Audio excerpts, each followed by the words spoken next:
We check in with KTBB owner, general manager Paul Gleiser, not just another European socialist. With You Tell Me, what's on your mind, sir? Indeed not. We are sponsored by K.E. Cellars, Tyler's Old World Style Boutique Winery in the French Quarter on South Broadway across from the mall. Thanks to all of you who participated in the past week in the interactive aspects of You Tell Me. Many of you subscribed in the past week, making sure that you will be among the first to know about our newest posts. Several of you forwarded our commentary to your friends and colleagues via email, Facebook, and Twitter. And, of course, a number of you shared your thoughts pro and con via the comments feature. It is your comments that we appreciate most. This is a conversation, not a lecture.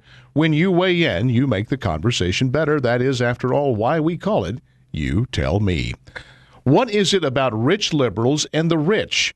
Do you not find it alternately amusing and annoying to hear extremely wealthy liberals pontificating about the unfairness of the rich? Let's consider just one example. During the tax rate extension debate that mercifully ended last night, you no doubt heard President Obama talk about tax cuts for millionaires and billionaires. That millionaires and billionaires meme must have tested well in the focus groups because he uses it in very nearly every statement regarding taxation. To hear Obama and his fellow elite liberals tell it, the reason the federal government cannot balance a budget and the reason that the country is being crushed under a mountain of debt is because millionaires and billionaires aren't paying their fair share of taxes. Oh, really? Well, how then do you explain the fact that the highest 10% of households by income pay over 70% of federal income taxes, while the bottom 50% of households pay less than 10%? How much more would the high-income earners have to pay in order for you, Mr. President, to consider it fair? Just how much more do you think you can soak the wealthiest Americans? The fact that lines like millionaires and billionaires go unchallenged reveals the fact that economic literacy among average Americans is dangerously low. So here in the interest of public service is a little economic education. First, there are so few billionaires that for purposes of setting economic policy, they don't matter. You could literally hold a meeting of all the billionaires in the country in one good-sized restaurant or hotel meeting room right here in Tyler. We're talking fewer than 100 people. Economically speaking, you'd miss them if they were gone, but their number is so low you cannot look to them to solve America's fiscal problems. Second, millionaires are another matter. There are thousands and thousands and thousands of them, thanks to the opportunity afforded average citizens in a free country like the USA. Millionaires tend to look like everyone else. They own car washes and dry cleaning concerns. They own small office buildings that they rent. Or they own small companies that manufacture parts and components and little doodads that you've never heard of that get used to make things that you have heard of. But unlike your mental image of a millionaire, chances are they don't ride around on private jets, they don't own a yacht, and they don't vacation in the south of France. In fact, even though they have assets worth in excess of $1 million, they may only take for themselves a relatively modest annual income from those assets. Third, and this is by far the most important, wealth is, in and of itself, neither good nor evil.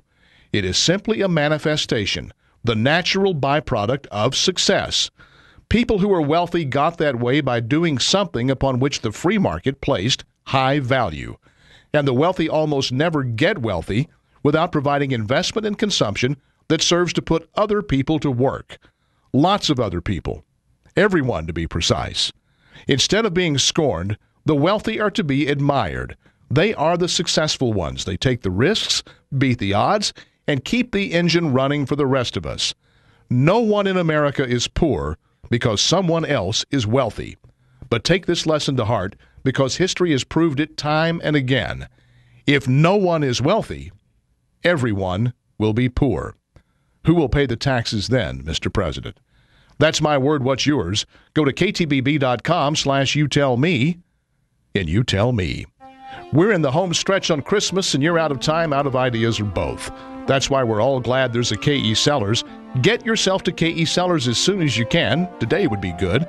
And tell them how many unsolved Christmas gift problems you have, and they will make your life easier. Tell them that you want a K.E. Cellars gift box like the ones I'm giving to people on my list.